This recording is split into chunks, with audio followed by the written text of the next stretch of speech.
رسول الله حبيب الله نبي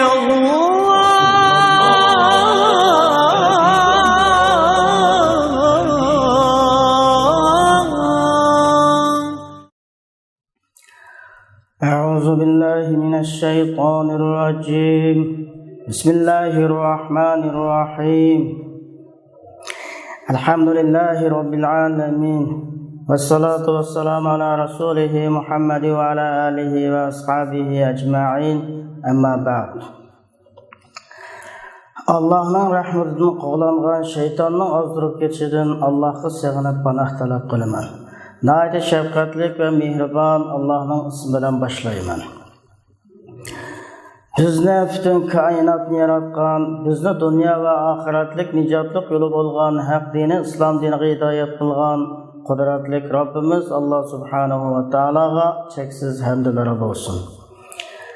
Alamlarga nur qilib avatilgan Hazrati Muhammad Mustafa sallallohu alayhi va sallamga, shu janob Rasulullohning oilasiga, janob Rasulullohning barliq sahobalariga, ularning yo'liga izchil qiyomat kuni qadar agishib mangan barliq mu'min musulmon birodarlarga Allohning rahmati va salomi bo'lsin.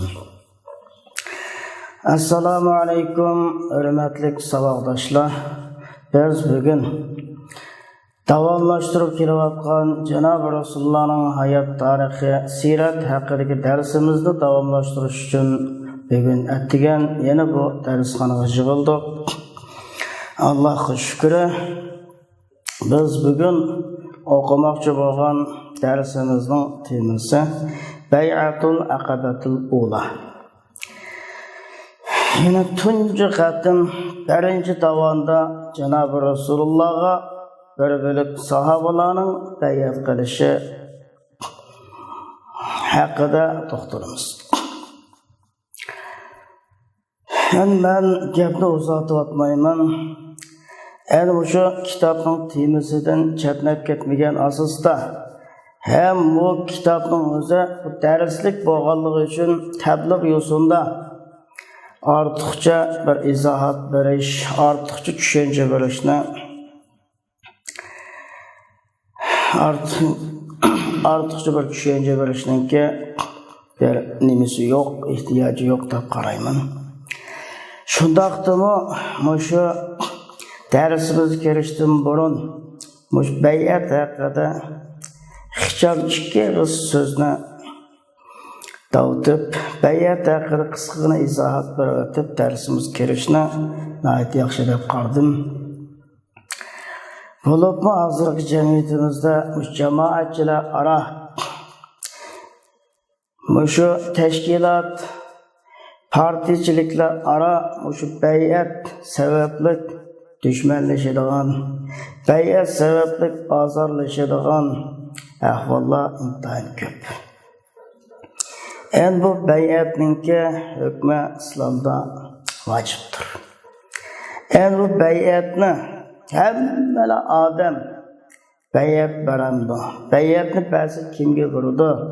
Kimlar tarafidan elinadi? Bu haqda ortiqcha gap qilmayman. Qog'inda mush kitobimizdagi musahobalarning janob Rasulullohga bergan bay'at shakli orqali har bir sonlar buni aniq tushunib olasizlar. Bu bay'at bir imom, yani umumyuzlik barliq musulmonlarning birligi, ittifoqining simvoli bo'lgan mushu xalifa bo'lsa, shuningga beriladi.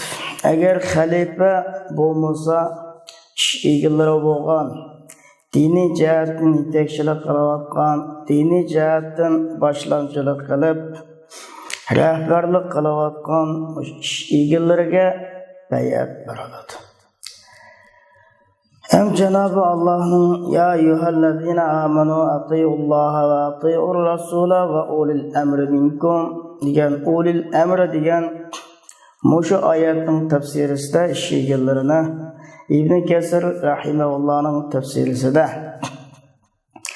Bu her bir mücahitler sebebindeki harbiy qo'mondonga hem avam xalqlarning orasida yetakchilik qilayotgan ahli ilm ulamolar deb tilga ilib o'tgan.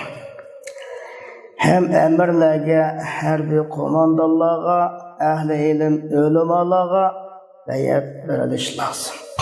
Bayat demek ahdi verish demektir. Endi bu bayatning o'zini hamma odam beradi desiyap. Yani olimlar o'rtasida bu haqiqiy mushu kishilar orasida obro'yliq, mashhur, o'rni va imtiyozi va gapi fikri o'tadigan odamlar bo'lsa, qolgan avom xalqlarning bayat berishi, imomning oldiga kelib, ish egilarining oldiga kelib, uning qo'lini tutib olish shart emas deyishlar. Yine ahlul hilli vel aqdi bo'lgan mushu shura ahlilari bayat qilsalam qolgan odamlardan bayat elish shart emas deyishlar.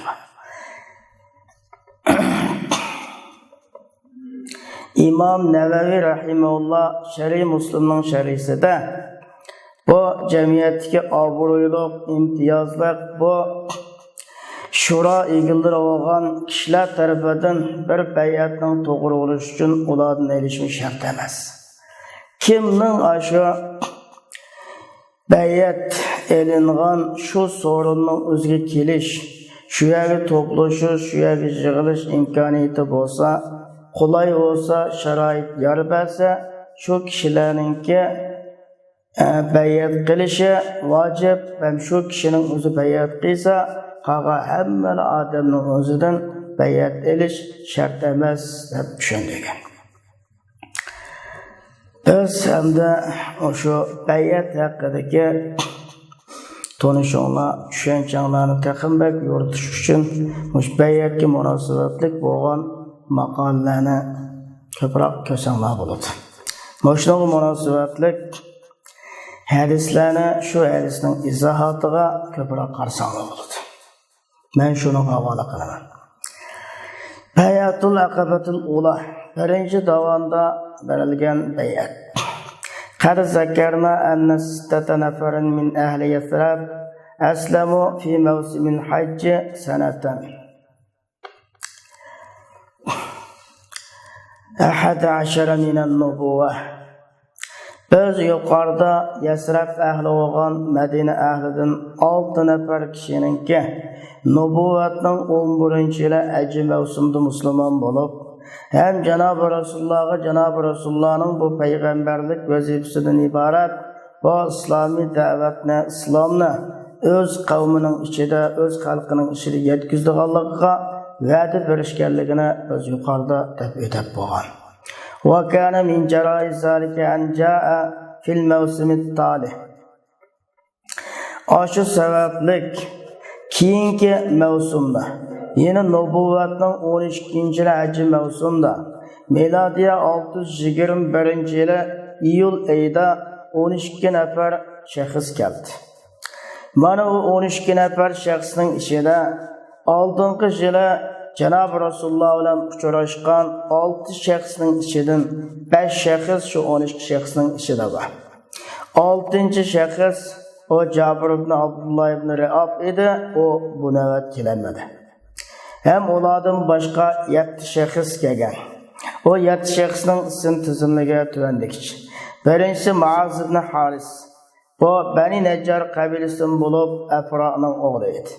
İkinci Zekvan ibn Abdul Qays, bu Beni Zuray kabilesinden. Üçüncüsü Ubadet ibn Samit radıyallahu anhu Beni Ghanem kabilesinden. Dördüncü Yazid ibn Sa'lebe, bu Beni Ghanem kabilesinden ittifaklaştırdığı idi. Beşinci Abbas ibn Ubadet ibn Nazle, Beni Salim kabilesinden. Ebu Haysemi Teyhan, o Beni Abdul Eşel kabilesinden. Evis kabilesinden. Yedinci Uveym ibn Said'e, bu Beni Amr ibn Avf kabilesinden. Ahirki ikisi Ebu Haysemi Teyhan bilen Uveym ibn Said'e, o Əvs qabiləsindən idi. Qağalarının həmməsi Xəzrəcliklər idi. Xəzrəc qabiləsindən. İltaqa haulai bi Rasulillahi sallallahu aleyhi ve sellem indel akabati bimina. Febaya'uhu bey'aten nisa. Ey vifqa bey'atihinne elleti nezaret ba'del Hudeybiye. Mana şu 12 nefer kişiler Cenab-ı Resulullah bilen Mina'nın qaşırıki davanda uçuraştı. Olar Cenab-ı Resulullah'a ayallarının bey'atida bey'at qildi. Yani Hudeybiye'den keyin tushgan, yani ayet tushgan, o ayallarning bey'ati bo'yicha bey'at qildi. Mana bu bey'at haqida İmam Buxoriy Ubadat ibn Samit radhiyallohu anhudan shu bir hadisni rivoyat qildi.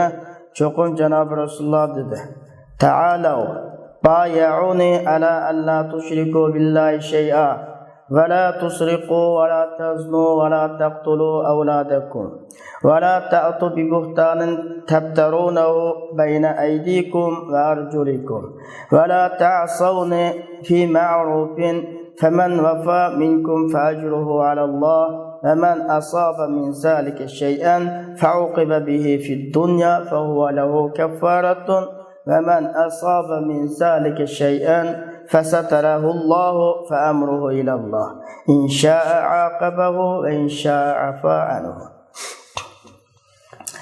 Cenab-ı Resulullah dedi ki, qaşım kelinglar, bana bayat qilinglar, birinchi bo'lib Allohga hech narsani sherik keltirmaslik, o'g'irlik qilmaslik, zina qilmaslik, bolalaringlarni o'ldirmaslik, ham sizlar oldi keyninglarni to'qib chiqadigan böhtanlarni, töhmetlerini keltirmesliginglar, bana ma'ruf ishlarda asi bo'lmasliginglar asosida bir bayat qilinglar, ahd beringlar. Faman vafa minkum fajruhu ala Allah. Aranglardan kimki mush ahdisiga, bayatiga vafo qila olsa, o kishining ajri Allohga bo'ladi. Mana shu qilgan bayatlarning ishidan, ahdnomlarning ishidan biror narsaga yetib qolib, uning vafo qilinmay qolsa, şu sebeplik o kişi dünyada cezalandı. Bu cezalanğanlık o kişi için kefarettir. Hem kim ki şu araka vədi vergen, beyat kılgan şu ahdi namınlardan birer narsaga yetib qalsa, yani vafa kılanmay qalsa, onu Allah Teala yögep dünyada cezalamagan bolsa, onun inşallah qoludu. Eğer Allah xalisa o kişinin kıyamet günü cezaladı, eğer xalisa Allah Teala kıyamet günü o kişine hukuk kıldı. Mana bu dedi Ubadat ibn Samit radhiyallohu anhu dedi ki "Febaya'tuhu." Men o Cenab-ı Resulullah'a bayat kıldım. Yeni bir nusxada "Febaya'nahu ala zalik." Biz Resulullah'a şu şekilde bayat kıldık degan. Safirul İslami fil Medine. İslam elçisi Medine'de. Yani bizning zamonaviy tilimizda qilib aytganda islom konsuli Madinada degan bo'ladi. Yani bayat tamomlanib, haj mavsumi oyoqlashgandan keyin Janob Rasululloh osh bayat qilguvchi kishilar bilan birga Madinaga tunji bir elchisini avatdi. Nemishqa Madinadagi musulmonlarga islom shariatlarini, islom qonunlarini o'rgatish, ularni dinda atrofliq bir tushunchaga ega qilish, ham taqi shirkdan ajrab bo'lmagan, shirk ustida turayotgan kishilar orasida islomni tarqatish xizmati bilan shug'ullanish uchun tunji elchini Madinaga avatdi. Janob Rasululloh bu elchilik uchun islomga baldur kirgan, ilgari kirguvchilarning qatoridan bo'lgan islom yoshlarining ichidan bir yoshni tanladi. O yosh o'smi Mus'ab ibn Umayr al-Abdari radhiyallohu anhudir. An-nijahul muqtabil. Naati xushallanarliq utuq g'alabada. Nazala Mus'ab ibn Umayr ala Asad ibn Zurara ve akaza yabussan al-islam fi ahli Yathrib bijiddin ve hamasin. Ve kana Mus'abun yu'rafu bil muqri. Musab ibn Umayr radhiyallohu anhu Asad ibn Zurarning qishig'i tushdi. Bu ikkisi Madina ahlining ichida islomni tarqatishga boshladi. Nayati jiddi, astoydillik, qizg'in kayfiyat bilan Madina ahlining ichida islomni tarqatishga boshladi. Mana bu Musab ibn Umayr radhiyallohu anhu Muqri degan nom bilan tanilgan. Ya'ni Qur'onni o'qib beruvchi, Qur'onni tilovat qiluvchi degan nom bilan tanilgan. Yani bu Musab ibn Umayr radhiyallohu anhuning da'vat sohasida qozongan yutuqlari haqida rivoyat qilingan eng go'zal, eng ko'rkam bo'lgan rivoyatlarning ichidan Asad ibn Zurara ma'lum bir kunsa Bani Abdul Ashhal mahallasi Bani Zafar mahallasini maqsad qilib bu bir kunsa Musab ibn Umayr radhiyallohu anhu chiqdi. فدخل في حائط من حوائط بني زفر. Mana bu ikkisi Bani Zufar mahallesidagi bog'lardan bir bog'ga kirdi. Bu ikko'lan bir maraq deyiladigan bir quduqning kallasida o'tadi. Bu ikko'lanning qashig'a musulmonlarning ichidan bir kishilar yig'ildi. Sa'd ibn Muaz, Usayd ibn Huzayr bu ikkisi Bani Abdul Ashhal qabilasidan bo'lgan o'z qavmining xo'jayini edi. Shu kunda ular taqa shirk holatda mushriklik ustida edi. Falamma sami'a bizalik. Mana bu ikko'lan bu yerga bu Asad ibn Zurara bu Musab ibn Umayr radhiyallohu anhu orqali bir kishilarning bu yerga to'plashganlik xabarini anglab, dedi Sa'd ibn Muaz Usayd ibn Huzayrga, sen bu ikki odamning qashig'i borgan. Bu ikkisi bizning ojiz kishilarimizni devanlashtirish, do'tlashtirish uchun keldi. Bu ikkisini qo'g'lab, bu ikkisi bizning mahallimizga kelishdan cheklab to's dedi. Cho'qim Asad ibn Zurara mening ammachamning o'g'li bo'ldi. Agar ash ammachamning o'g'li bo'lgan shu bir tuqqandochilik munosabat bo'lsa, men uzam tatitdim, uningga seni avatmaydim degan. Fa'khaza Usaydun hirbatahu va aqbala ilayhima. Usayd ibn Huzayr o'zining nayisini oldi, bu ikkisi tarafga yuzlanib mangdi. Mana bu Usaydni Asad ibn Zurara radhiyallohu anhu ko'rib, dediki Musab radhiyallohu anhuga, "Haza sayyidu qavmi, qad ja'aka fa asdiqillaha fi." Mana bu o'z qavmining xo'jayini. O sening qashingga keldi. Bu to'g'risida Allohni tasdiqlab turadigan bir ilmiy so'zlarni qilgin dedi. Dedi Musab radhiyallohu anhu, "In yajlis ukallimu." Agar u o'rtasida uning so'z qilmadi. Usayd radhiyallohu anhu keldiki, o ikkisining qashig'i kelib, to'xtab o ikkisiga qayib tiladi. Dedi o, "Sizlar ikkinglar bizning qashimizga nima keldi? Nima sababdan keldinglar bu yerga? Sizlar bizning ojizlarimizni devanglashtiray, do'tlashtiray deymizlar. Sizlar bizdan ayrilib ketdinglar. Agar sizlarning o'zinglarga hojitinglar bo'lsa, o hojitingni danglar" dedi. Faqala lahu Mus'ab. Mana bu Usaydning o'ziga Mus'ab radhiyallohu anhu dediki, "Aw tajlis fatasma." O'tirib boqmamsa, men bir gapimni qilib boqay, gapimni anglab boq dedi. Fa in radita amran qabiltahu va in karahtahu kaffa anka ma takrah. Agar sen bu ishga rozi bo'lsang, uni qabul qilasa.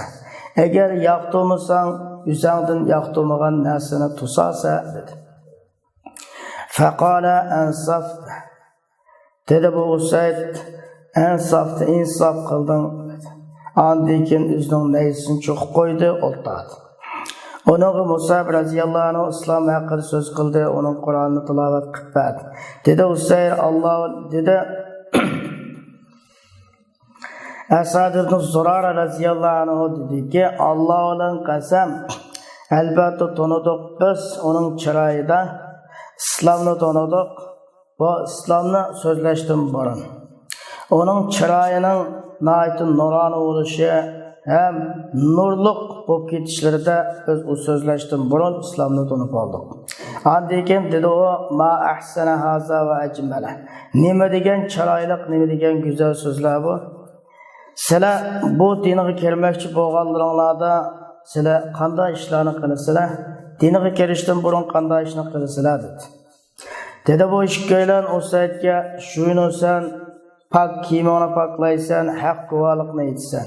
Andikin 2 rakat namoz o'qiysan dedi.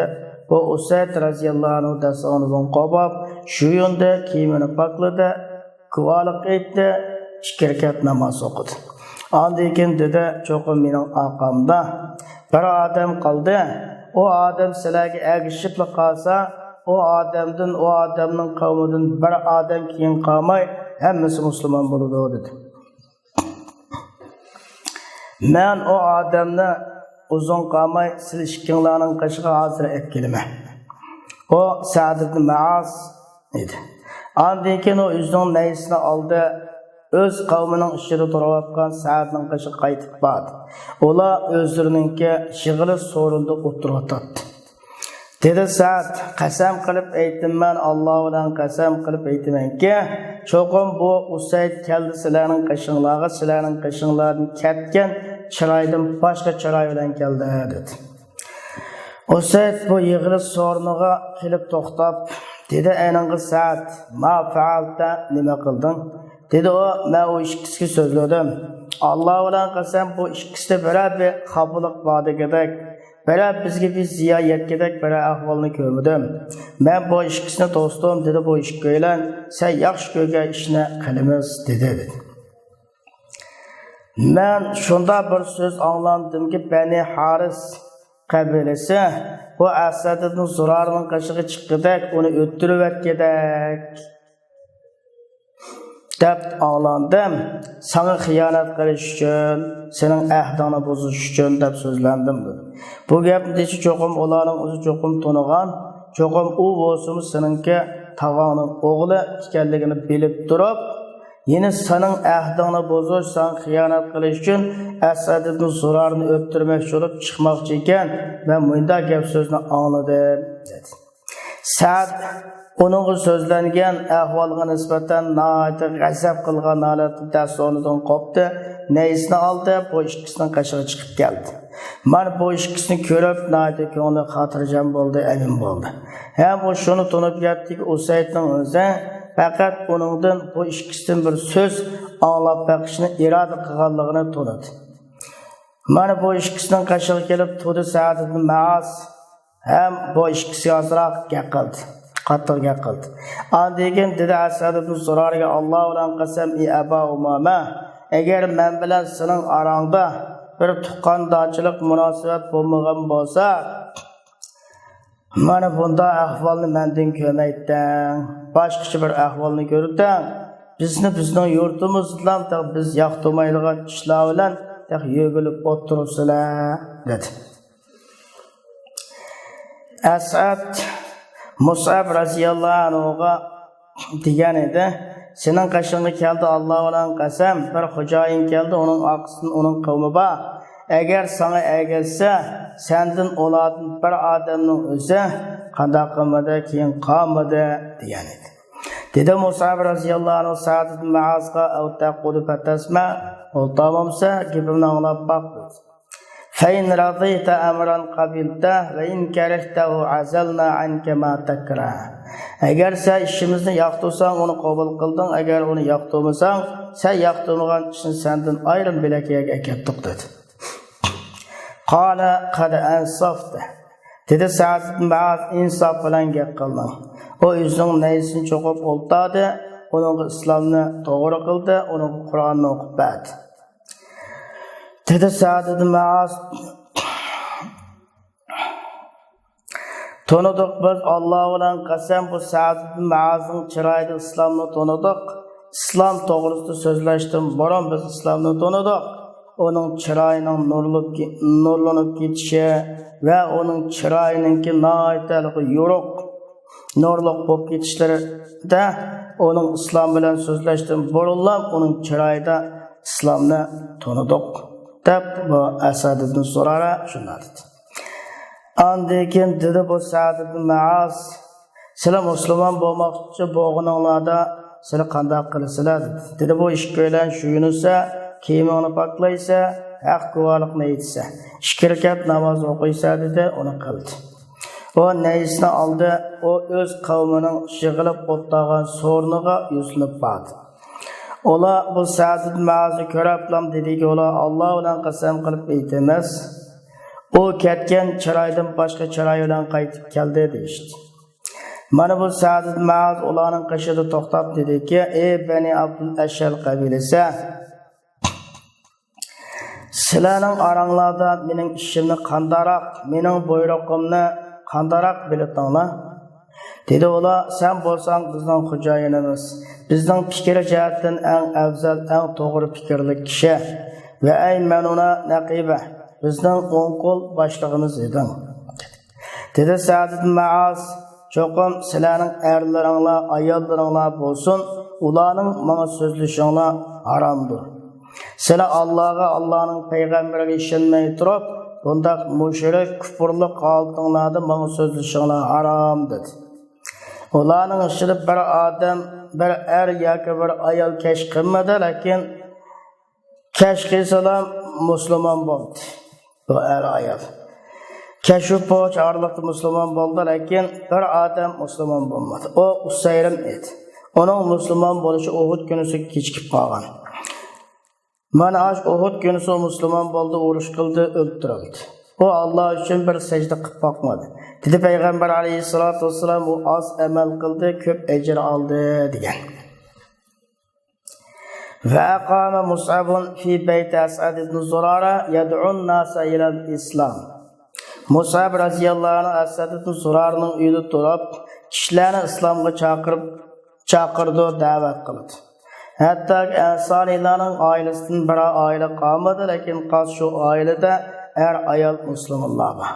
Lekin Bani Umayya ibn Zayd, Xatmat, Voil degan bu qabiladan bo'lgan ahvoldan boshqa. Ularning ichida Qays ibn Asallatni shoir deydigan bir shoir bordi. Mana kishilar o shoirga itoat qiladi, uninga bo'ysunadi.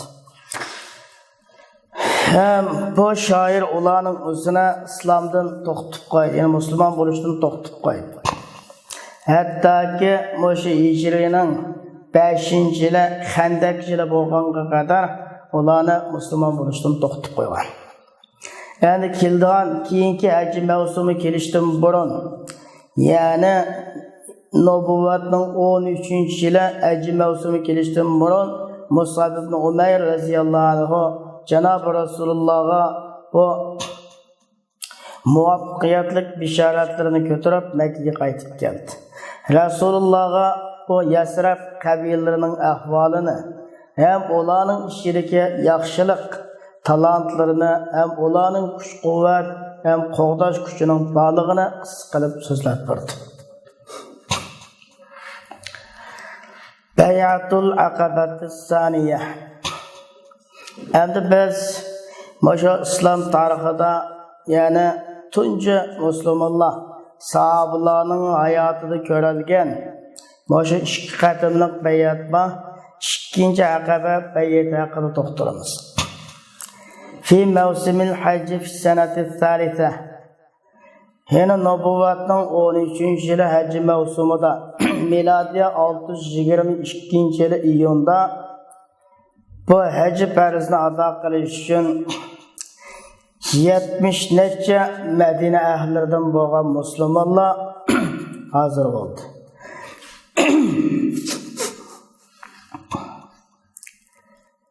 Hem ular o'zining mushrik qavmlari bo'lgan mushu hojilarning qatida kelgan edi.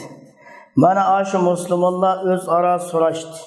Ular davomli Madinada yoki ari yo'lda edi. Nima deb biz qachongacha Janobi Rasulullohni, Allohning payg'ambarini Makka tog'larida bu qo'rqib, andisha qilib bunda surgun qilingan, bunda oilani ushigan holatda tashlab qo'ymas, qachongacha deyishdi. Mana ular Makkaga kelgan vaqtida ular bilan Janobi Rasulullohning o'rtasida maxfiy bir aloqa munosabat bo'ldi. Mana bu məxfi aloqa münasibətlər iki guruhning, iki tərəfning muş təşriq günlərinin o'ttirusida mushu Minaning Jamratul Ula bo'lgan o'rindagi davonning qishida chilg'ida yig'ildiganligiga birlikka kelishga ep bo'lgan maxfiy munosabat bo'lgan. Hem yana bu yig'ilish tamoman bir maxfiylik ichida, kechining qorong'uligi ichida tamomlandi. Biz hamda mushu putparast bilan islom ko'rishi o'tirisidagi kunlarning aqlini o'zgartirayotgan bu tarixiy yig'ilishni bizga tasvirlab berish uchun Ansorlarning qo'mondonining birisiga qoldirib qo'yamiz.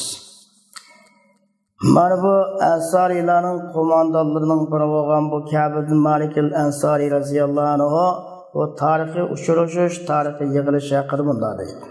Biz ajga chiqdik. Biz Janob Rasululloh bilan birga, Janob Rasululloh bilan tashriq yo'llarining o'ttirisida davomida uchrashganlikka va'dalashdik.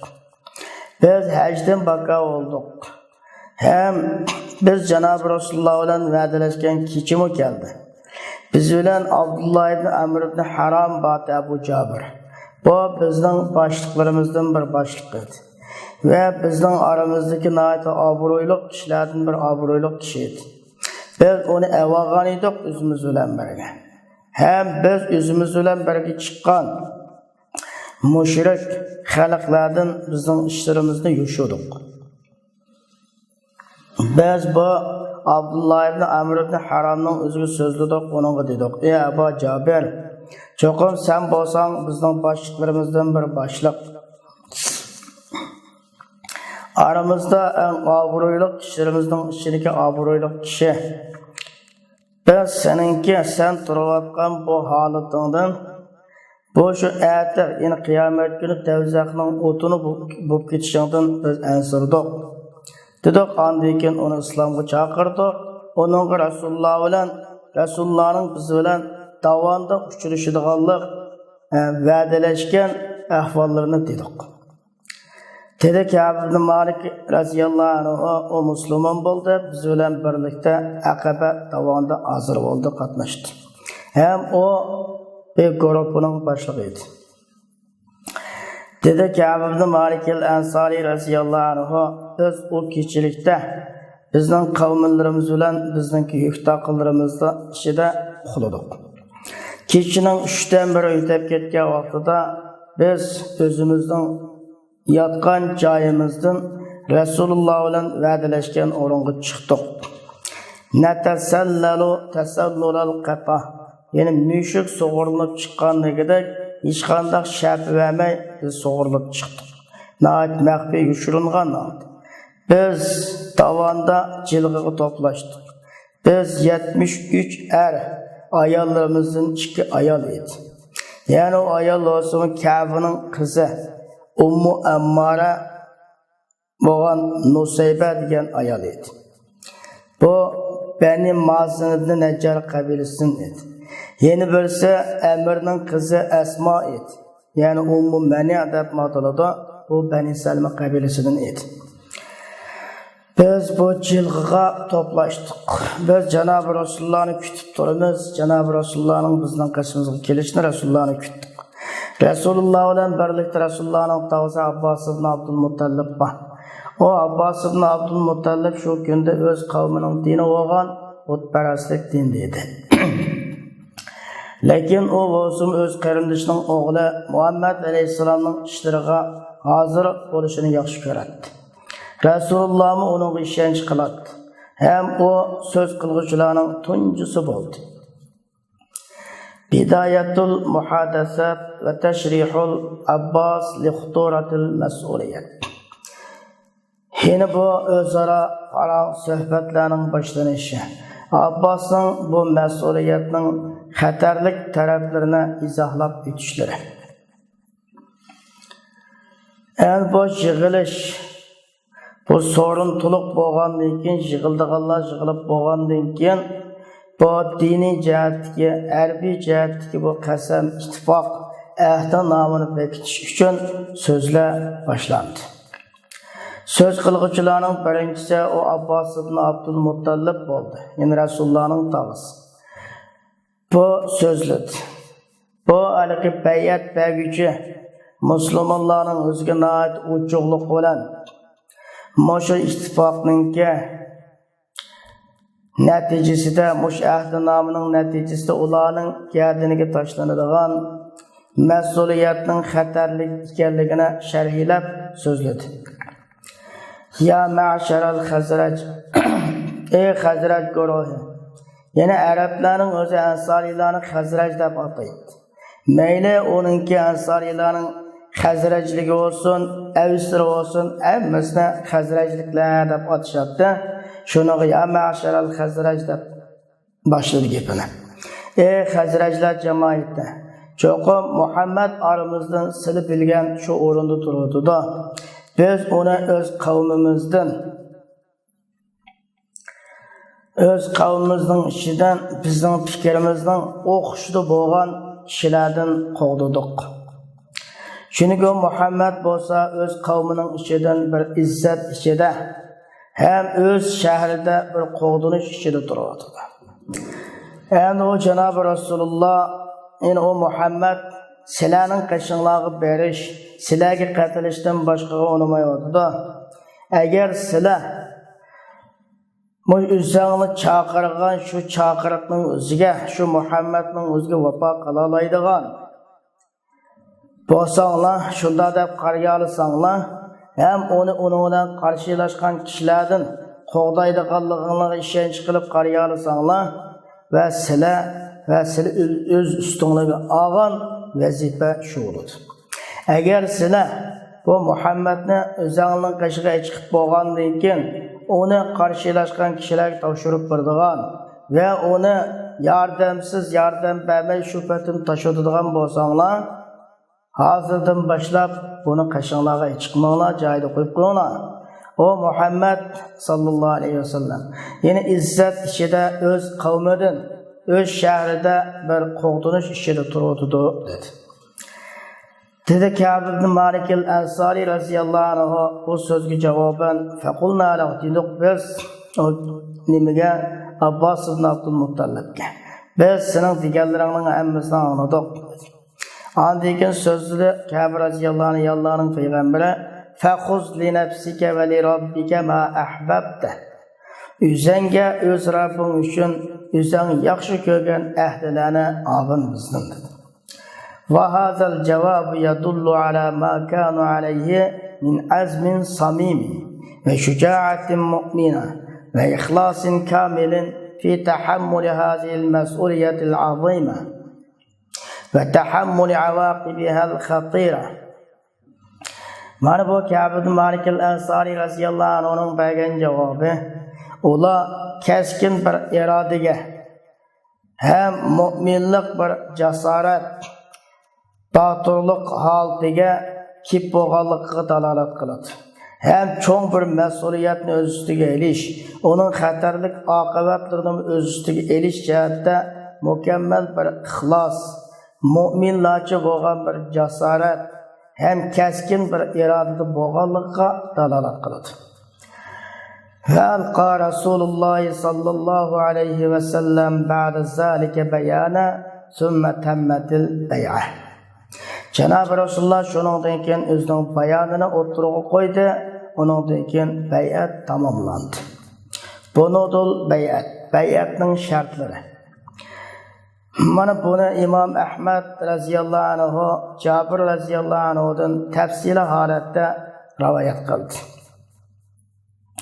Dedi Jabir radhiyallohu anhu, "Qulna ya Rasululloh, ila man nubayyi'uk."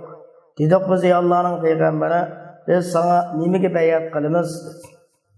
Qala, dedi Janob Rasululloh, "Ala as-sam'i wat-ta'ati fin-nishati wal-kasl."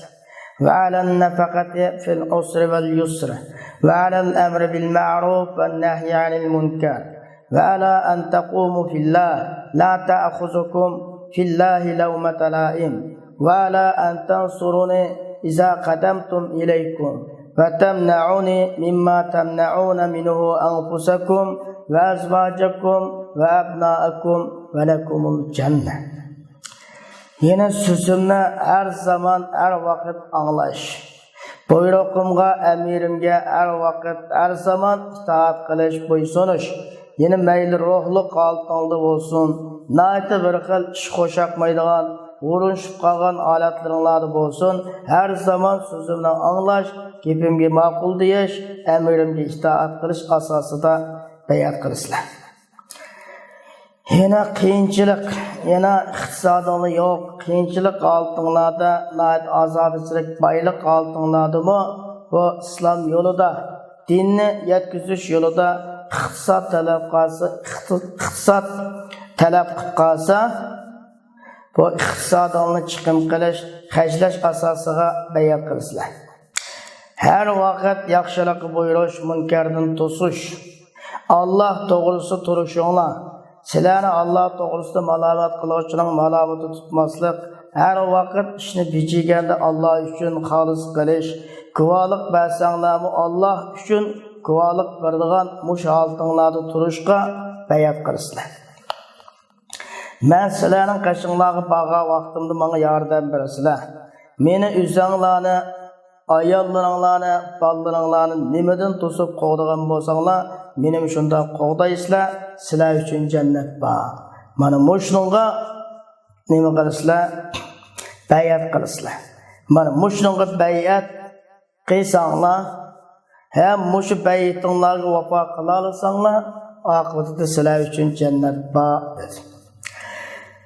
Yani İbn İshaq özünün Sirat namlı kitabında rivayet kılgan Ka'b ibn Malik el-Ansari radhiyallahu anhu'nun rivayetinde en ahirki şart muşu şartlarının qatarıdındır. O doğrusudur Ka'b radhiyallahu anhu Cenab-ı Resulullah sözlü de Cenab-ı Resulullah Kur'an'ı tilavet kıldı. Hem Allah tarafka çağırdı, İslam'a kızık tuttu. Andikin dedi Cenab-ı Resulullah Ubayyukum ala en temna'uni mimma temna'una minhu nisa'akum ve abna'akum. Men sizlardan meni ayollaringlarni, bolalaringlarni qo'g'digan narsalardan qo'g'dash, to'sishinglarga bayat olaman sizlardan degan. Bara ibn Ma'rur radhiyallohu anhu Cenab-ı Resulullah'ın qo'lini tutib dediki, bo'ladi dedi. Seni haq bilan payg'ambar qilib avatgan Alloh bilan qasam qilib aytamanki, lanam na'unnaka mimma namna'u uzurana minhu. Biz o'zimizning asli vaslini nimadan qo'g'digan bo'lsak, seni shundan qo'g'daymiz dedi. Biz bayat qildik ey Allohning payg'ambari dedik.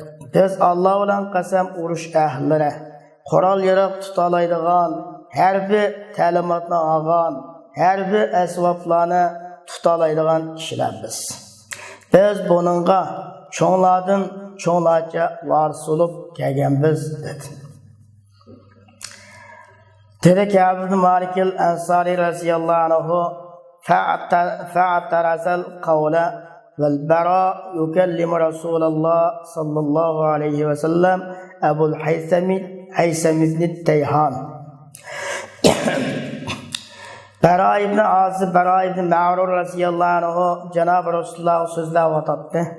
Bu sözünü bölüp lan Ebul Haysam ibn Tayhan bu sözge itiraz bildirip dedi ki, Ya Resulallah, ya Allah'ın peygamberi, inne beynana ve beyner ricali habala. Çokum biz bilen bu kişiler oturusunda, yani Yahudiler oturusunda bir ehli kelişimler var. Biz o ehli kelişim münasebetlerini üzüp taşlayıcı, yani Yahudlar bilen alakını özgeç. Eğer biz onu kıtkalsak, seni Allah galip kıysa, sen kavminge qaytıp bizni taşlap koyasan mı dedi. Qala dedi Cenab-ı Resulullah fatabassama Resulullah sallallahu aleyhi ve sellem thumma qala baliddamu addamu vel hadmu al-hadmu ana minkum ve antum minni uharibu men harabtum ve usalimu men salamtum. Cenab-ı Resulullah tebessüm kılıp güldü. Andikin dedi Cenab-ı Resulullah kan bilen. Senin kanını çıkayada benim kanımı cahili çıkadı. vel hadmu el hadmu. Şıkılsak ten şıkılımız. Qanimiz tökülse ten tökülüdü. Men siladın, silam mendin. Silige uruş açkan kişiler bilen, sili uruş açkan kişiler bilen men uruş kılıma. Sili tinch o'tgan, sili kelishim tuzgan kişiler bilen men kelishim tuzuyma dedi. Bugungi darsimiz mishada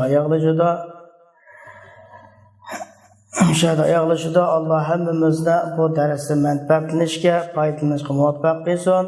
Allah hammamizni Janob Rasulullohning hayotimizda o'liga qilib mangishga muvaffaq qilsin. Va oxiru da'vana alhamdulillahi robbil alamin.